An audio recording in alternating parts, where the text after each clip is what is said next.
1 cup कांद्याच्या फोडी आहेत आणि ह्याला मिक्सरला आपण फिरवून घेऊया। यामध्ये थोडंसं पाणी घालू म्हणजे एकदम तो बारीक होईल। आपल्याला कांदा एकदम बारीक तयार करून घ्यायचा आहे। तर इथे बघा कांदा मी बारीक तयार करून घेतलेला आहे। अर्धा कप ह्यामध्ये मी रवा घातलेला आहे। रवा जाड किंवा बारीक कुठलाही चालेल।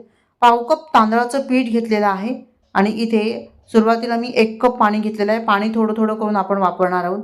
आता हे मिक्सरला आपण फिरवून घेऊया। मिक्सरला फिरवता फिरवता मी ह्याच्यामध्ये 1 कप पाणी संपवलेलं आहे आणि हे आता दुसरा कप पाणी मी घेतलेलं आहे। तर इथे मी 2 चमचे बेसन हे घेतलेलं आहे। त्याच चमच्याने 2 चमचे मी मैदा घेतलेला आहे। आता मैदा मी ह्यामध्ये का वापरलेला आहे हे मी नंतर तुम्हाला सांगणार आहे। एकदम स्मूथ बॅटर आपण इथे तयार करून घेतलेला आहे। साधारण 1 मिनिटभर आपल्याला चांगलं फेटायचं आहे आणि इथे बॅटरची कन्सिस्टन्सी तुम्हाला दाखवते बघा। व्यवस्थित हे बॅटर तयार झालेलं आहे। इतकं बॅटर तयार करण्यासाठी मला 1.5 कप पाणी लागलेलं आहे।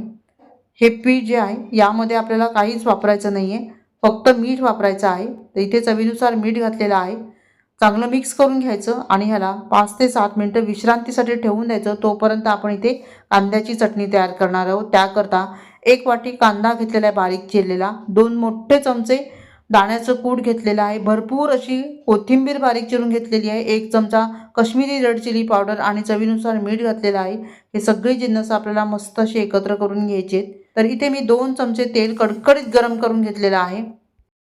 यामध्ये पाव चमचा जिरं घातलेलं आहे, मिरची आणि लसणाचा ठेचा घातलेला आहे आणि थोडंसं हिंग घातलेलं आहे। मिरची मी 3 घेतलेल्या आहेत आणि लसूण 5-6 पाकळ्या घेतलेल्या आहेत, त्याचा ठेचा बनवलेला आहे आणि ही फोडणी जी आहे ती मस्त यावर घालायची, चांगलं मिक्स करून घ्यायचं। यानंतर यावर आपल्याला लिंबू पिळायचं म्हणजे चटणी एकदम चटपटीत तयार होते। चटणी आपण बाजूला ठेवून देऊया। 5-7 मिनिटं झालेली आहेत आणि आता बॅटर बघूया। आता बॅटर जे आहे ते बघा थोडंसं थिक झालेलं आहे, थोडंसं घट्ट झालेलं आहे। तर असंच बॅटर आपल्याला हवं आहे। आता डोसा तयार करताना तवा जो आहे तो प्रीहीट करून घ्यायचा। या तव्याचं तापमान साधारण असायला पाहिजे। 1 पळी बॅटर ह्याच्यावर घालायचं आणि गोल गोल फिरवायचं, अगदी हलक्या हाताने फिरवायचं, नाहीतर मग हे बघा असं डोसा जो आहे तो पळीला येऊ शकतो। म्हणून तव्याचं तापमान योग्य असणं फार गरजेचं आहे। आता मंद आचेवर आपल्याला डोसा जो आहे तो व्यवस्थित क्रिस्पी तयार करून घ्यायचा आहे।